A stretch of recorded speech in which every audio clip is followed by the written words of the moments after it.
What's up with it? What y'all got?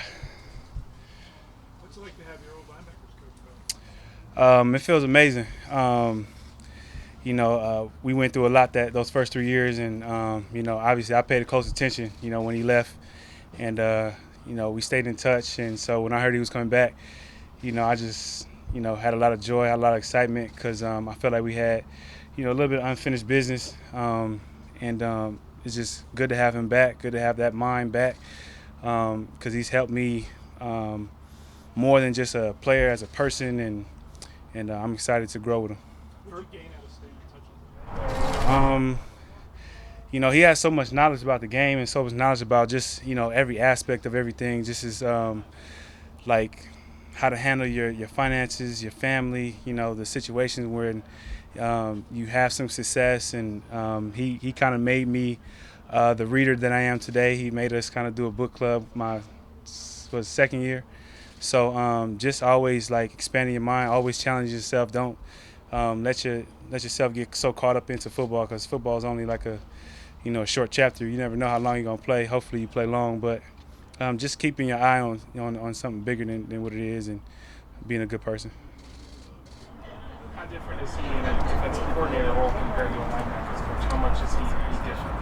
I don't think he's different at all. I think it's just a little bit more control. You get to see how he calls the game. Like I said, when you had DQ, Coach Richard, even Gus, like the defense is the same, but everybody has like their one thing that they like to call more of.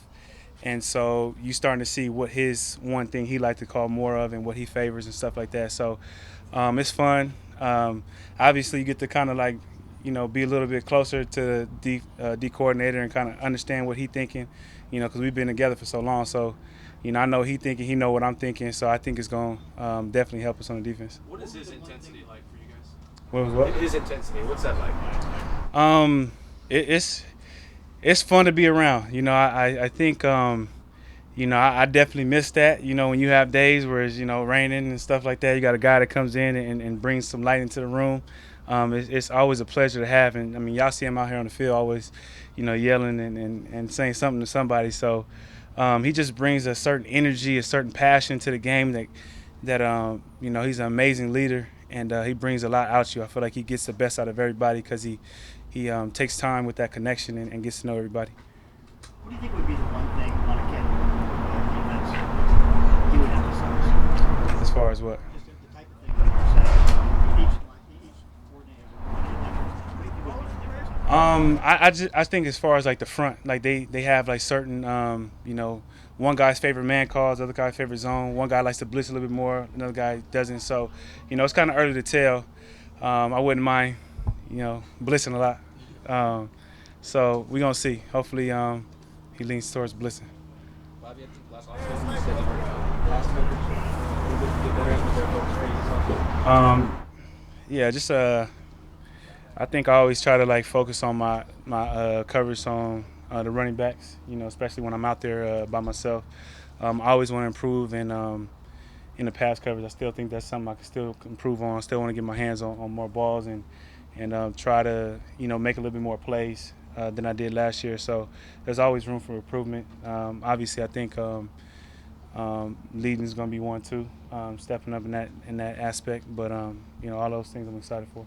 What's it like out there right now? I mean, obviously Richard's not here anymore, and Michael Bennett and some of the other guys right now. Cam's not out there, Will's not out there. The explosive leadership. I mean, you feel like you got to kind of take over a lot more right now. I mean, obviously it's different when you've been playing with those guys for I was playing with them for like 6 years, so it's gonna be different not having a guy like Cam, Sherm, Earl, all those guys not here. But I think that's kind of the nature of this game. It's evolution. Like it was going to happen. We knew that we were going to play together for so long, and we didn't know when that time was going to be up, so we cherished it, or tried to cherish it as much as possible. And now that kind of passed, yeah, I kind of understand eyes go towards me, and it's not nothing that I'm not used to, because I feel like as a center caller, the eyes always really been on you. So it's not nothing new to me. I don't have to change much. I just think that you guys will pay a little bit more attention to what I've already been doing. Given how many changes there were both in coaches and players, is there any one of the moves that kind of set you back in the field for a bit? As far as what? being surprised that it happened, and what it's going to be like in the future? No, I wasn't surprised by anything. You know, I was really happy when Coach Norman's coming back. You know, as soon as I kind of got the news, we just started thinking about all the things we could do together. So I was really excited about having him back. And how did he get in touch with you about that? Or you just saw the news? And that was it? No, he called me. He called me. I wasn't going to. ESPN better not tell me that one. So, so yeah, he called me and told me that, you know, that he was going to come back. You know, I think, you know, I don't know what the situation was totally with the whole 49ers thing, but, you know, I'm not tripping. So. What are you seeing with some of the young guys that make you? I've heard you a couple times kind of be adamant that they're not rebuilding the defense.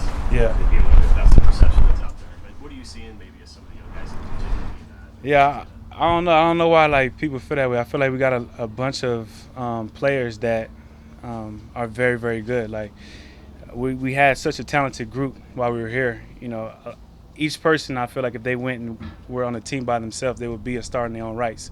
So we still got a lot of players here. You know, I like what I see in Shaquem. You know, I feel like he's kind of running around and making a lot of plays. And E. Flowers, he's doing a great job. So it's kind of hard to tell. Like I can't really say like who's doing great because for the defense this time is just kind of just running around because they don't allow us to do anything. We can't do anything, especially like the stuff that we've gotten in trouble in the past. So I'm kind of looking forward to when we put pads on and actually able to play football.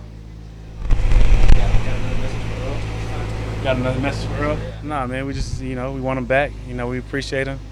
You know, that was said from the heart, you know, because I feel like, you know, we kind of go and we don't appreciate like players until they're gone. And I feel like that goes with life. We don't appreciate the people that we have until they're gone. So, you know, I'm trying to just focus on making sure everybody knows that they appreciate it. Huh? Yeah, hopefully he'll be back real soon. I don't see anything kind of happening with that, you know. So I'm expecting him to be here. You know, I'm hoping he'll be here and we're gonna have a lot of fun together. Any of the new guys challenge you to one-on-one? One-on-one? Basketball? No, they don't want it. They don't want that. They're not ready yet. Not in basketball. Not on the real court. And that thing over there, that don't really count. But on the real court, they don't want it. That was game one. Huh? That was game one. It was fun. It was fun. I'm not gonna lie. The way JR ran out like that, he made me think that they won. So I was kind of like, I was like, all right, they must have won. I look at the score. So I mean, it's unfortunate, but. You know, man, the stuff that LeBron's been doing this postseason, you got to root for him. But if Steph keeps doing what he did yesterday, I don't think they got a chance. Still take Kobe? Huh? Still take Kobe? Jordan, baby. Jordan. Nobody beating MJ. Can Norton still have like your book club going on? Nah, not really. I feel like it'll kind of start up.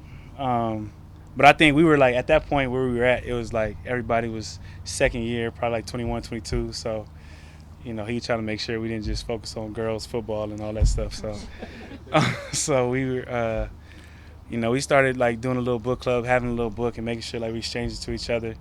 And I think that kind of got instilled in us. So we naturally kind of do it now without him kind of telling us. So. You and who?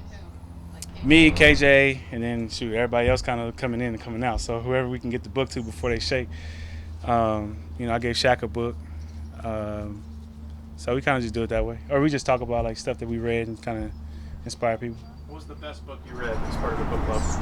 Best book I read in the book club? I think it was How to Win Friends and Influence People. That was a good one. Rich Dad, Poor Dad was a good one. There was a John Gordon one. I forgot. Training Camp. It wasn't Training Camp. Something like that. One of those books. I don't know. I like them all. Kind of depends on where you at in your life at the time because everyone talks to you differently. Anything else? Appreciate you guys.